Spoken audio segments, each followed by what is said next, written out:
주님의 아픔을 느낀 적이 있습니까?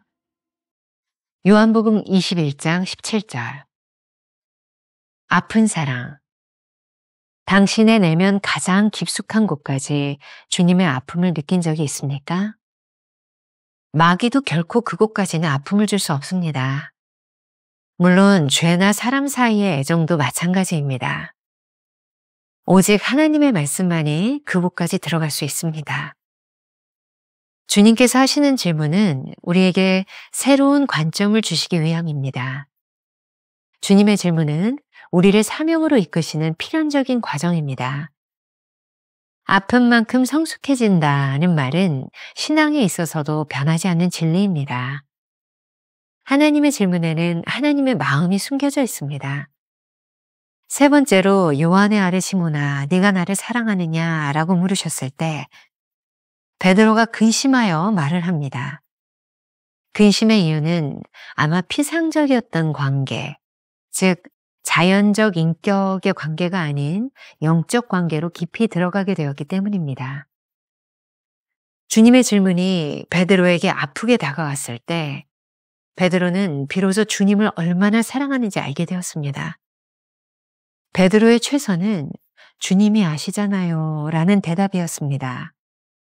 이 고백으로 인해 주님과 베드로 사이에 깊은 인격적 관계가 형성되었습니다. 혹시 우리의 삶에서도 아프게 질문하고 계시는 주님을 느낀다면 주님의 사랑을 깨닫게 하시는 순간이 찾아온 것입니다.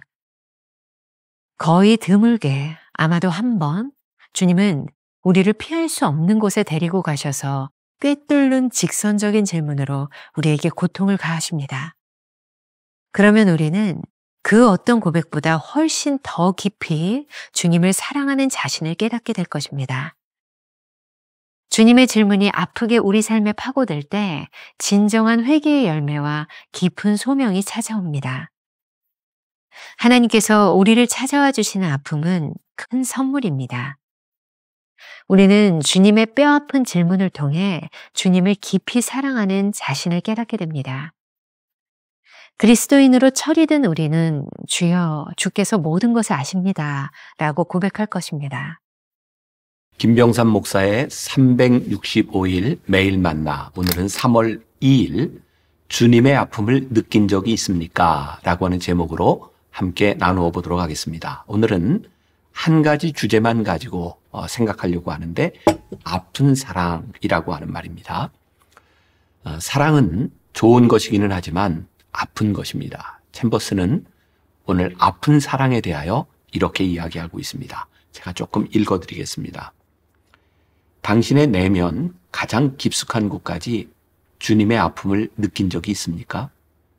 마귀도 결코 그곳까지는 아픔을 줄 수 없습니다. 물론 죄나 사람 사이의 애정도 마찬가지입니다. 오직 하나님의 말씀만이 그곳까지 들어갈 수 있습니다.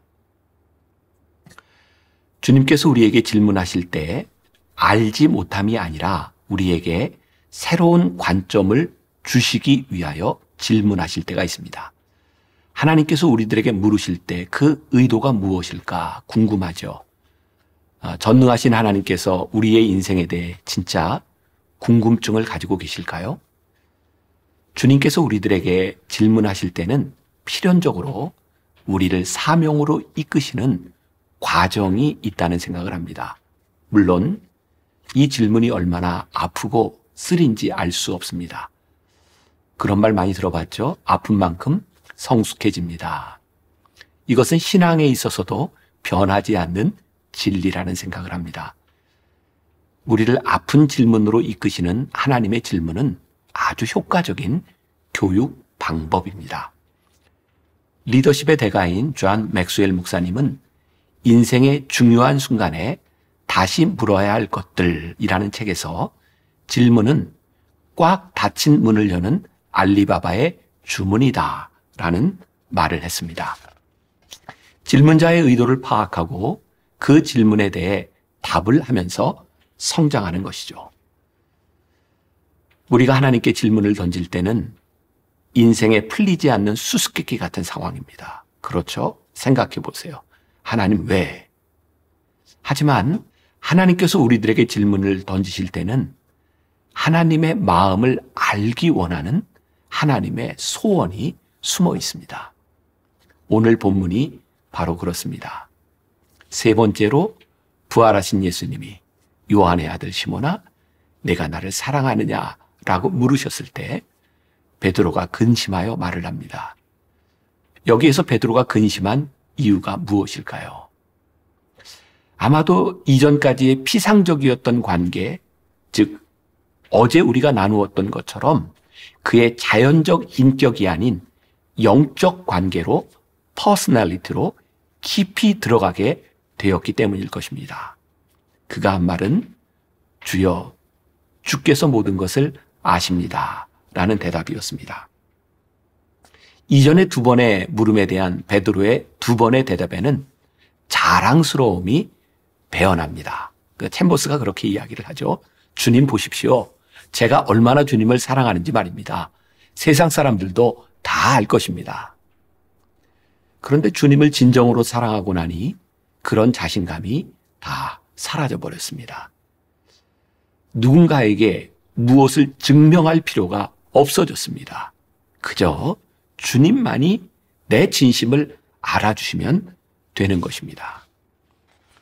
이제 주님과 베드로 사이에 어떤 것도 개입할 여지가 없고 어떤 사람도 그 중간에 낄 필요가 없는 것이죠. 주님의 질문이 아프게 베드로에게 다가왔을 때 베드로는 비로소 자신이 주님을 얼마나 사랑하는지 알게 됩니다. 이런 예를 한번 들어볼까요? 사랑하는 남녀 사이에 종종 이런 질문을 던지죠. 자기 나를 사랑해? 얼마나 사랑해? 그때 우리는 그 사랑의 증거를 대기 위해서 분주하게 뭔가를 하죠.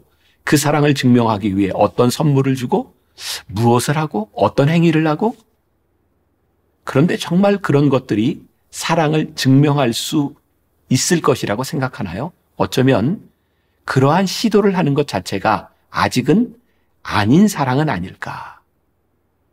그냥 제 생각입니다. 가장 깊은 대답은 잘 알잖아. 피상적인 대답이 아니라 깊은 곳에서 잘 알잖아.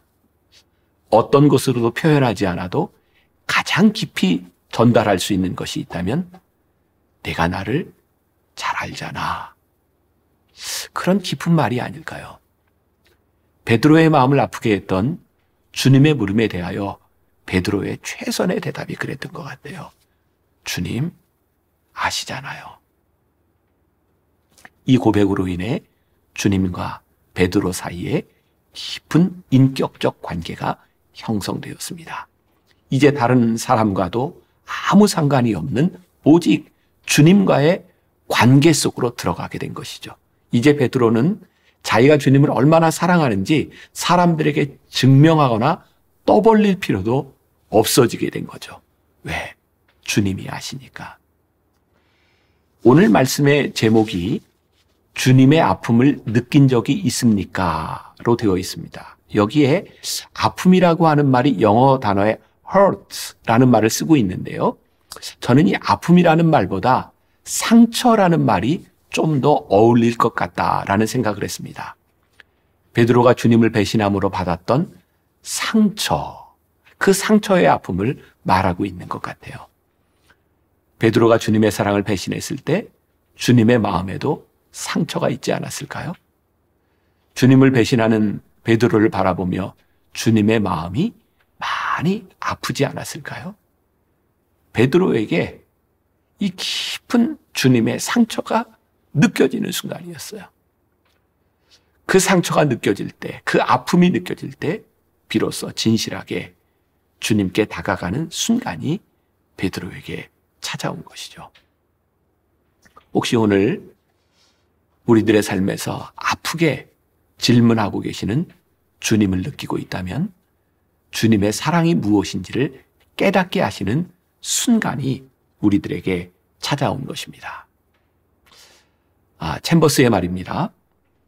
거의 드물게, 아마도 한 번, 주님은 우리를 피할 수 없는 곳에 데리고 가셔서 꿰뚫는 직선적인 질문으로 우리에게 고통을 가하십니다.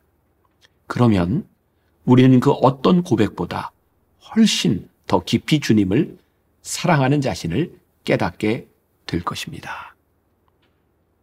그 질문이 아프게 우리의 삶에 파고들 때 어떤 이에게는 진정한 회개의 열매가, 어떤 이에게는 깊은 소명이 찾아올 것입니다. 이런 아픔이 없는 회개와 고백들은 피상적인 일들, 즉 단순히 행위를 바꾸려는 시도들로 이어지게 될지도 모릅니다. 그래서 회칠한 무덤이 되는 거죠. 주님의 마음을 모르는 종교인들이 되어 주님의 마음을 또다시 아프게 하는 것입니다. 그래서 오늘 여러분들에게 그런 깊은 묵상을 통한 제안을 드리고 싶습니다. 한번 주님 앞에 깊은 통곡, 또 주님 앞에서 십자가의 아픔을 느끼는 새벽이 되게 하여 주옵소서. 이 아픔이 느껴지는 것은 우리에게 분명한 축복일 것입니다. 어제도 나누었던 것처럼 하나님께서 우리들을 찾아와 아픔을 주시는 것은 큰 선물입니다. 때로 우리의 삶에서 징계를 경험하는 것은 하나님께서 우리의 아버지가 되신다라는 증거이기 때문입니다. 히브리서 12장 7절부터 8절까지 말씀을 같이 한번 볼까요? 너희가 참음은 징계를 받기 위함이라. 하나님이 아들과 같이 너희를 대우하시나니 어찌 아버지가 징계하지 않는 아들이 있으리요. 징계는 다 받는 것이거늘 너희에게 없으면 사생자요 친아들이 아니니라.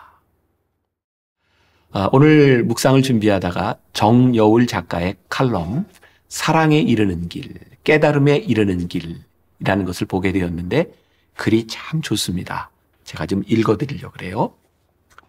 우리가 진정으로 철드는 순간은 언제일까?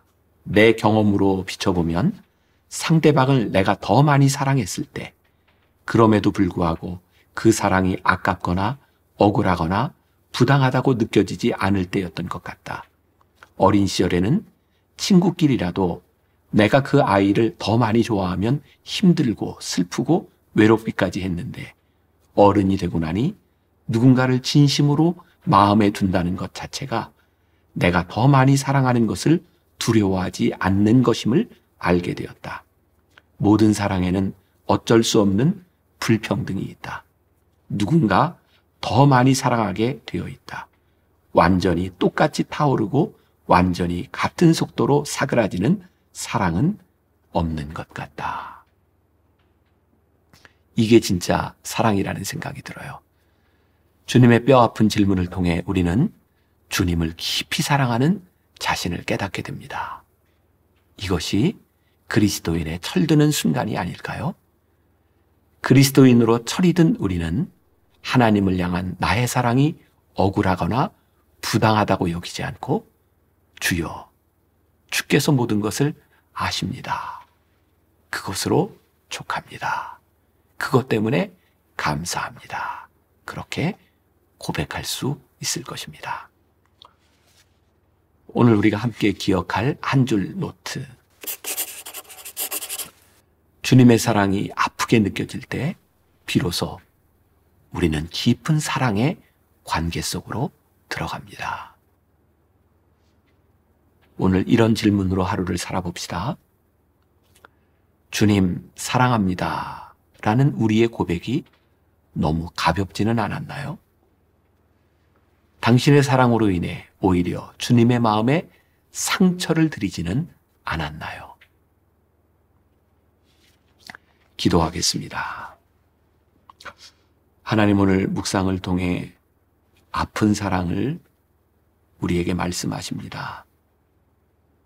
우리 때문에 아프고 상처받았을 하나님 아버지의 마음을 헤아리며 우리가 오늘 이렇게 기도했으면 좋겠습니다. 주님, 아시지요? 주님, 우리의 마음을 주님은 아시지요? 주님, 우리의 마음을 아시는 것만으로 우리는 족합니다. 주님의 아픈 마음이 우리들에게도 아프게 느껴지는 하루가 되게 하여 주옵소서. 예수님의 이름으로 기도했습니다. 아멘.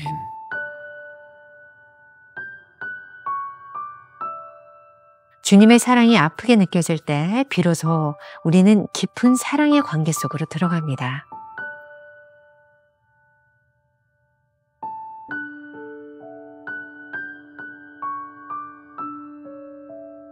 주님 사랑합니다 라는 우리의 고백이 너무 가볍지는 않았습니까? 당신의 사랑으로 인해 오히려 주님께 상처를 드리지는 않았습니까?